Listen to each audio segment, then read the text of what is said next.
Ustaz, iman saya turun naik. Masya Allah, kayak tangga belum jadi itu turun naik. Saya mudah emosi. Semoga Allah tenangkan hati Anda. Saya tobat dari perbuatan dosa lagi. Saya tobat dari berbuat dosa lagi. Pertanyaan saya, bagaimana caranya agar saya bisa benar-benar tobat dan tidak balik lagi? Baik. Pertama, semoga Allah muliakan Anda. Saya sering katakan bahwa saya senang dengan pertanyaan-pertanyaan seperti ini. Artinya Allah cinta, Allah sayang. Kalau nggak sayang, nggak akan diarahkan seperti ini. Akan dibiarkan. Ya, pelaku maksiat yang tidak mendapatkan hidayah dari Allah, apalagi ada istidraj, tidak sadar bahwa dia berbuat salah dan mempertahankan kesalahannya, kemudian terus berbuat salah, itu yang berbahaya. Dan kita doakan, kita bantu, jangan putus asa mendoakan orang-orang seperti itu. Tapi yang paling disenangi adalah jika pelaku maksiat sejahat apapun, tiba-tiba ada getaran di jiwanya untuk kembali. Saya sarankan cepat ambil, karena itu tanda sayang Allah yang pertama. Ambil itu. Saya sering katakan pada Anda, Allah sangat mencintai pelaku maksiat yang tobat dibandingkan orang soleh yang tidak pernah merasa salah. Dalilnya Quran surah kedua Al-Baqarah di akhir ayat 222. Innallaha yuhibbut tawwabin. Allah sangat cinta orang yang selalu untuk berusaha tobat. Dan Allah akan tunjukkan jalan kalau dia mau ngambil itu. Tadi misal Anda pernah berbuat salah dan terus ada getaran di jiwa, ini salah nih, saya harus berubah. Ini petunjuk Allah, Anda ambil tuh. Itu langsung turun ayat di Quran surah ke-29 ayat 69. Quran surah 29 Al-Ankabut ayat 69. Walladzina jahadu fina lanahdiyannahum subulana. Orang-orang yang serius menjemput petunjuk kami. Begitu Allah tunjukkan, Anda mau ambil. Dia serius pengen ngambil, pengen belajar, terus tanya orang, awalnya malu-malu, setelah itu mau-mau, gitu kan? Datang ke majelis ilmu, awalnya belakang-belakang, setelah itu sab paling depan. Ustaz belum datang, dia sudah datang duluan, bahkan dia siapkan macam-macam. Allahu Akbar. Itu lanahdiyannahum subulana. Kami akan tunjukkan jalan-jalan terbaik menuju kami. Macam-macam. Tiba-tiba Masya Allah, bukan cuma di taklim aja. Ada yang dapat hadiah umrah, ada yang dapat jodoh, ada yang macam-macam. Diberikan pokoknya. Jadi yang pertama diberikan itu bukan dunia dulu, ketenangan hati dulu. Jadi kalau Anda hijrah, yang diberikan pertama kali ketenangan jiwa. Ya, Quran surah keempat ayat 100, paling kiri sebelah bawah. Wa may yuhajir fi sabilillah yajid fil ardi muraghaman katsiran wa sa'a. Orang yang mau berhijrah ke jalan Allah akan diberikan oleh Allah itu pertama sa'ah itu. Kelapangan dalam jiwanya, tenang gitu, kenikmat. Ada sesuatu yang nggak pernah Anda peroleh sebelumnya. Biasa kumpul-kumpul main-main ya, menjelang Isya, maghrib, malam-malam cuma nonton, tiba-tiba taklim. Ikut ke majelis ilmu. Awalnya mungkin penyesuaian, lama-lama jadi enak gitu. Ada sesuatu yang kerasanya saya kemana aja selama ini. Saya kemana aja gitu. Ini nikmat. Bahkan kalau udah dapat halawatul iman, nikmatnya iman, itu ketinggalan sekali kayak nyesalan tuh. Saya ketinggalan nih gitu. Saya ketinggalan. Ya sama. Dulu-dulu sholat fardu biasa ketinggalan. Tapi kalau sudah nikmatnya iman, ketinggalan sholat sunnah, wah kayaknya ada penyesalan dalam diri Anda. Itulah kenikmatan iman. Nah sekarang kalau kemudian Anda bertanya, Ustaz saya pengen tobat, saya ini pengen tobat, tapi saya ini berbuat salah lagi. Kadang naik, kadang turun, kadang naik, kadang turun. Naik turun itu biasa. Itu di Al-Bukhari disebutkan di Kitabul Iman, kitab yang pertama. Ada 57 hadis di situ.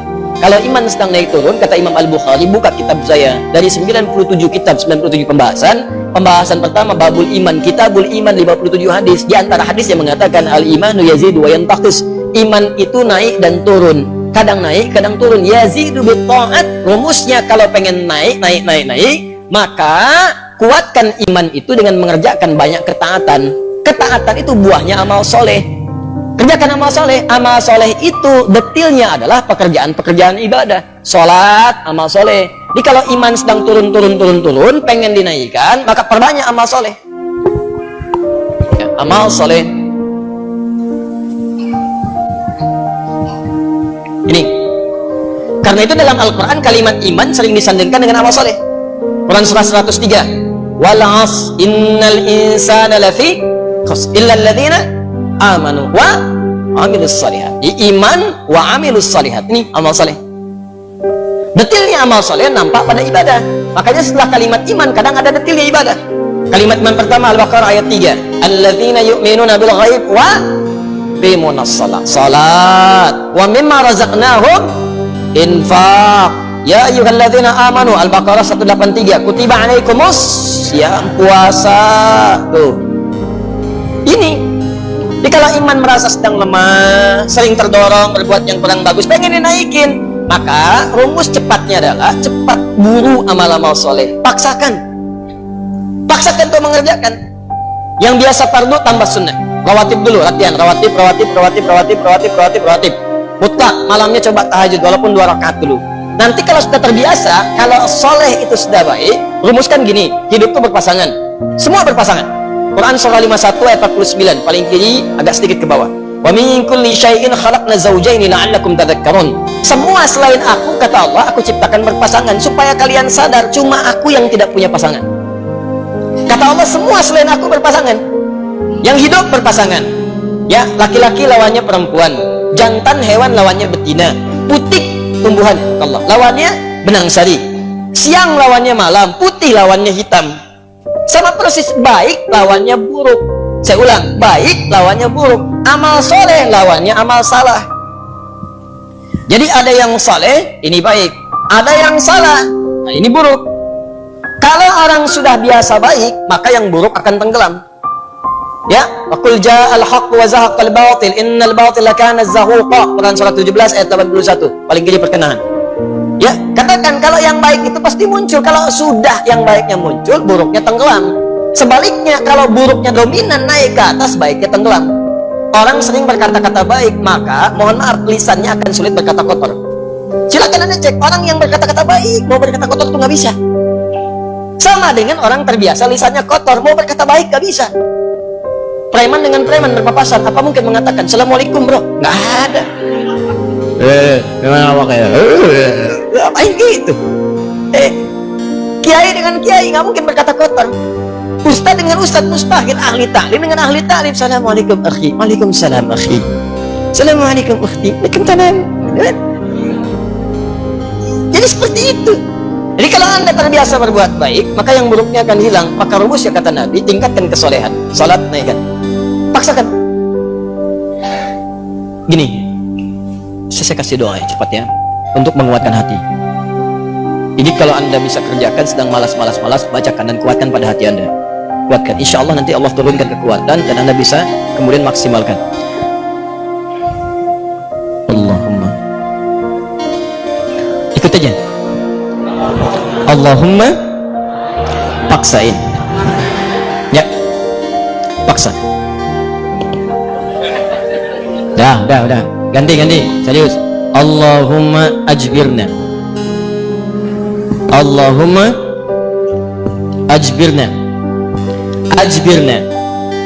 Ini bahasa Arabnya. Allahumma paksain.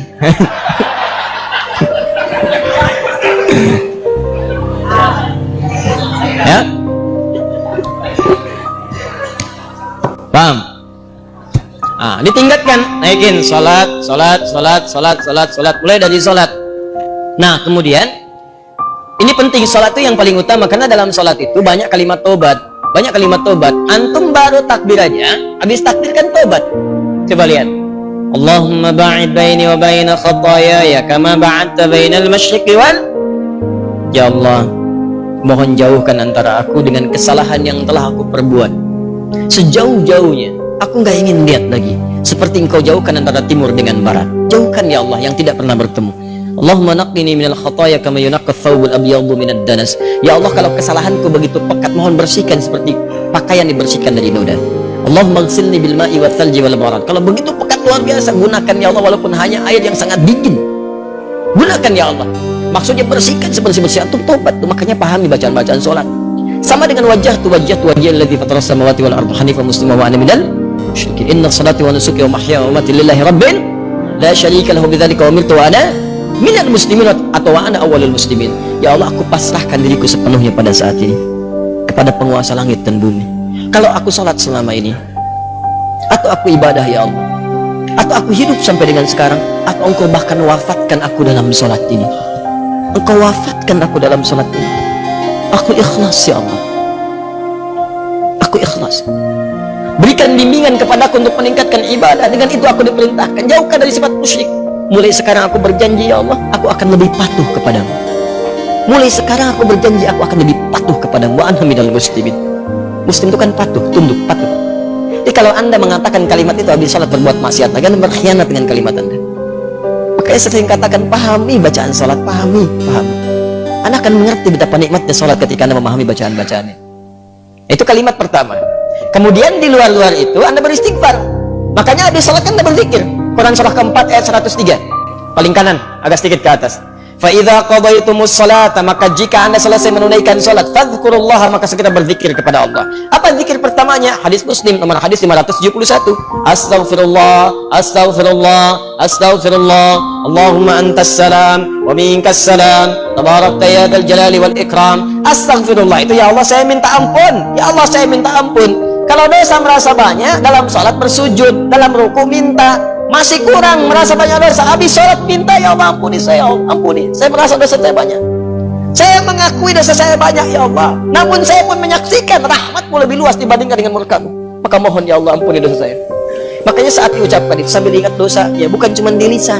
Ingat dosa-dosa apa yang pernah dikerjakan. Ingat.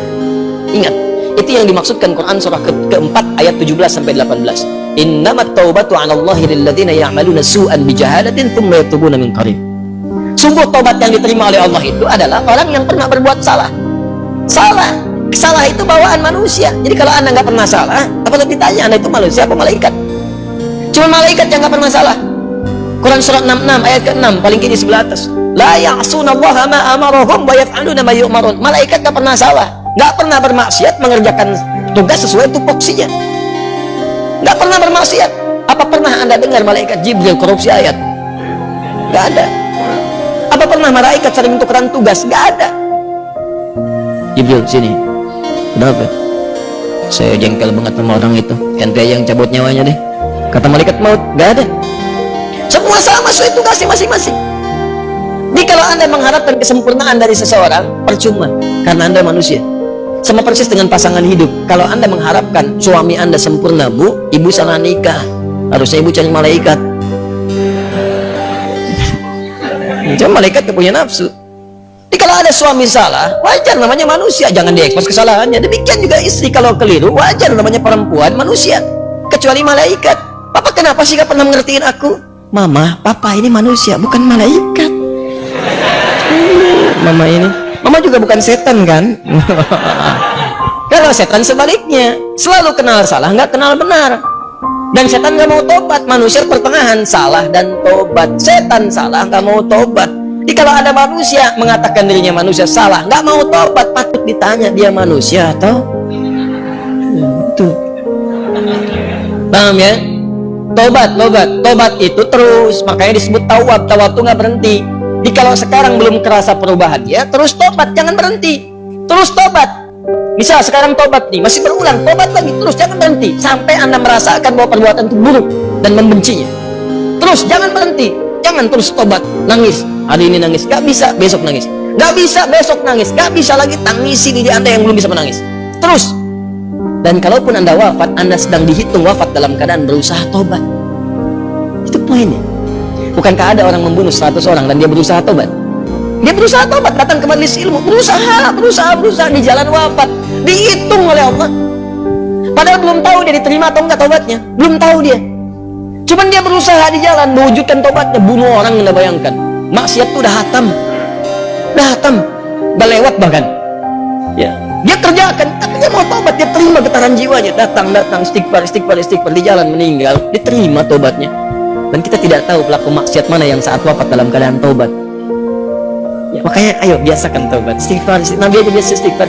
Nanti kalau sudah enak ada kelapangan, setelah itu baru diberikan anugerah-anugerah dunia yang dirasakan hilang itu.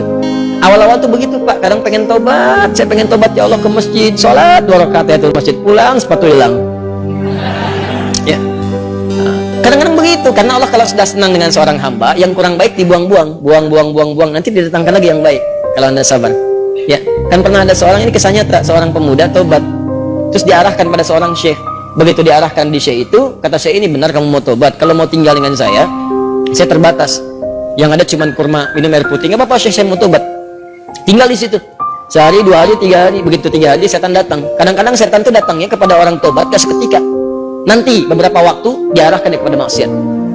Jadi kisah nyata, setan membisikkan kepada dirinya, guru kamu ini, syekh kamu, ini sabar banget, makan cuma kurma, air putih. Kamu sudah mulai kuat. Coba berbakti kepada gurumu, carikan makanan. Bagus awalnya. Keluar dia, carikan makanan. Begitu keluar, nyari-nyari nggak dapat, lompat tetangga, bakat malingnya dipakai lagi. Naik bakat pencurinya, nggak dapat, lewat lagi. Begitu rumah kedua, belum manjat, sudah mencium bau enak, bau makanan. Manjat dia ke atas tembok, begitu manjat, lihat ada tungku, ya. Di situnya di atasnya kemudian ada satu panci, ya. Kemudian dia ke situ, begitu dibuka, Allahu Akbar, 3 terong, enak banget kayaknya baunya, yang sudah matang. Ya, dibisikkan ke telinganya, coba dulu aja, kalau enak, ambil, berikan kepada gurumu. Syekhmu kan orang terkenal di sini. Kalau cuma ngambil dikasih tahu buat gurumu, pasti orang paham. Tuh, kadang-kadang begitu tuh. Mangga itu ambil aja kalau ditanya buat Ustadz Hadi. Awas suami-suami itu, Papa lagi di mana? Sama Ustadz Adi. Nah, hati-hati tuh. Kalimat-kalimat padahal enggak misalnya kan. Baik, nah begitu proposalnya tuh. Akhirnya dia coba dikunyah. Begitu dikunyah kemudian, nah karena dia sudah tobat, itu ada petunjuk di hatinya. Jadi kalau orang sudah bersih itu kemudian berbuat maksiat, nanti ada yang namanya burhan Rabbi. Ya, petunjuk Allah, seperti Nabi Yusuf menerima burhan, ini salah. Ya, cahaya kebaikan yang diberikan oleh Allah kepada seseorang yang tergerak berbuat maksiat, di hatinya mengatakan jangan lakukan itu salah. Nah dia begitu, jangan lakukan itu keliru, itu salah. Begitu mendengar suara tadi dia muntahkan, ini kisahnya tadi, muntahkan seketika. Dan dia lari, dan dia ingin ceritakan kepada gurunya bahwa dia telah berbuat salah. Dia pengen dituntun, salah saya pengen tobat. Balik lagi, begitu balik lagi ke tempat gurunya, qadar Allah, begitu pulang ke masjid gurunya, ternyata gurunya sedang berhadapan dengan seorang perempuan. Di luarnya ada bapaknya nunggu, seorang laki-laki tua. Begitu sedang berhadapan, lihat anak muda tadi dipanggil, ya bunaya, anak sini, anak sini. Ya, begitu datang, diceritakan sama gurunya, ini ada seorang perempuan datang pada saya, dia baru ditinggal wafat oleh suaminya, selesai masa iddahnya, dia datang pada saya untuk dicarikan jodoh. Saya tawarkan pada kamu, maukah engkau menjadi jodohnya? Nah, kalau anda dalam situasi seperti itu tuh, wah, udah datang mau tobat, masuk masjid ada durian tuh kan. Wah, perempuannya cantik, tinggal wafat kemudian oleh suaminya, belum ada keturunan dan seterusnya, baru aja menikah, selesai masa iddah, ditawarkan pada anda, mau nggak? Nah, lalu laki-laki ini berkata, guru, saya khawatir tidak bisa memberikan apa yang butuhkan, saya saja kesini numpang. Apa jawab gurunya? Kamu nggak usah khawatir, dia diwarisi harta yang sangat banyak, dia kesini hanya mencari pria soleh yang ingin jadi suaminya, yang mampu membimbing dia ke surga. Kira-kira kalau ada jawaban seperti itu, apakah anda bersedia atau tidak menolak sama sekali? Baik, maka sama seperti anda, diterimalah kemudian lamaran itu. Ternyata bapak tua tadi yang di luar, bapak si perempuan tadi, dibawa ke dalam, kemudian diakadkan. Setelah selesai pulanglah ke rumah. Kisah belum berhenti, begitu keluar rumah digandeng erat tangannya tuh, jalan lewat ke rumah tadi yang naik pagar itu. Ya, dia udah dagdikduk, tidak karuan, dagdikduk rumahnya ini bukan, dan alhamdulillah ternyata bukan, lewat tuh.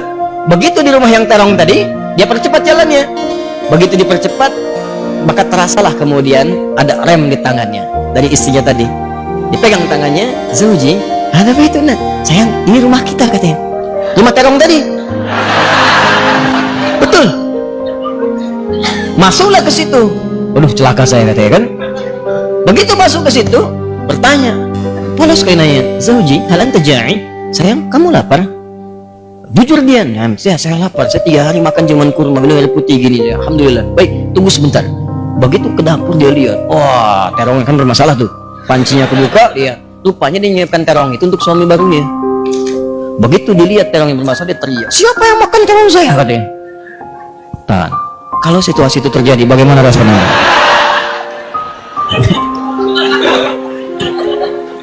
Jangan bilang itu kucing. Nah, lalu tiba kemudian tergeraklah hatinya datang. Perhatikan, kalau rumah tangga seperti nikmat kehidupan dunia tuh, ya tidak akan terjadi perang per dunia pertama, kedua, ketiga dan seterusnya. Lihat baik-baik. Datanglah suami ini mengatakan dengan jujur, Zauji, sayang, ini di Quran tuh gini, selalu laki-laki perempuan tuh zauj, kecuali dalam masalah nanti warisan menggunakan zaujah untuk menunjuk kepada gender perbedaan hak waris. Zauji, sayang, kisahnya begini. Aku ini sebetulnya mencarikan makanan untuk guruku, lalu saya akan membisikkan sampai tiba-tiba ke sini aku buka ada terong, aku cicipi. Tapi demi Allah, tidak, aku telan, aku muntahkan karena takutku kepada Allah. Sampai aku kembali tadinya mau tobat, sama guru dipanggil suruh nikah sama kamu. Sampai ke sini, dia jelaskan semua kisahnya. Apa yang terjadi? Kalau ibu mendengar kisah tadi, apakah ibu akan balik lagi kepada guru mengatakan? Kalau ini terjadi pada setiap perempuan, maka damailah kehidupan di rumah tangga dan di bumi. Tenang kehidupan di bumi. Perhatikan kata perempuan ini. Apa yang dia katakan? Bagaimana anugerah Allah diberikan pada pemuda yang tobat ini. Ahli maksiat, tobat, dapat ketenangan, dan apa hasilnya? Perhatikan.